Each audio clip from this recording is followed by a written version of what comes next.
Hello hello বন্ধুরা, কি খবর সবার? তো আজকে হচ্ছে আমার বোনের বিয়ে, তাই 10টা বাজতে এখানে গেট ধরার জন্য আয়োজন করে ফেলেছে। তারপর অপেক্ষা করতে করতে চলে আসে জমাই। গেট ধরা কমপ্লিট হয়ে গেলে চলে আসে প্যান্ডেলে খাওয়ার জন্য।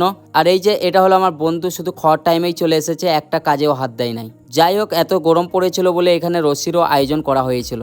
তারপর খাওয়া দাওয়া কমপ্লিট হয়ে গেলে একটা বাজলে মৌলভী সাহেব চলে আসে বিয়ে পড়ানোর জন্য। বিয়ে পড়ানো কমপ্লিট হয়ে যায়, তারপর খাওয়া দাওয়া কমপ্লিট হয়ে যায়। খাওয়ানোর পর এবার এসেছিল হাত ধোয়ানোর পালা। আমার এক ছোট মামাইতো ভাই ছিল, তাকে বলা হয় যে হাত ধোয়াইতে যা, কিন্তু সে লজ্জায় আসে না, তাই আমাকেই ধোয়াইতে হয় বাধ্য হয়ে। খাওয়া দাওয়া কমপ্লিট হয়ে গেলে, হাত ধোয়ানো সবকিছু কমপ্লিট হয়ে গেলে তারপর চলে আসে দুজন মিলে আলমতলায়। মানে এখানে আলমতলায় আংটি বদল, মালা বদল যেগুলো হয় সেগুলো করতে। যাই হোক, এটা হচ্ছে আমার দুলাভাই আর এটা আমার বোন।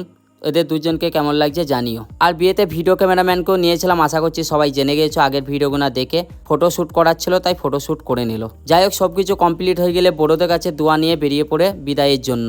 আর বিদায়ের সময় ক্যামেরাম্যান বলল আমাকে হাত ধরে নিয়ে আসতে, কারণ আমি বড় ভাই তাই আমি হাত ধরে দুলাভাইকে আর বোনকে নিয়ে আসি বাইরে। আর এই বিয়েটা হচ্ছিল আমাদের মামাদের বাড়ি থেকেই। যাই হোক, আমার বোনের জন্য সবাই দোয়া করবেন যেন অনেক সুখী হয়। আর আজকে মিনি ব্লগটা এ পর্যন্তই। আর এই বিয়ে নিয়ে একটা বড় ব্লগ আপলোড করা হবে। যদি চ্যানেলটা এখনো সাবস্ক্রাইব না করে থাকেন, চ্যানেলটা সাবস্ক্রাইব করে রাখুন, খুব তাড়াতাড়ি দেখতে পাবেন। তো যাই হোক, আজকে মিনি ব্লগটা এ পর্যন্তই। সবাই ভালো থাকবেন, টাটা বাই বাই।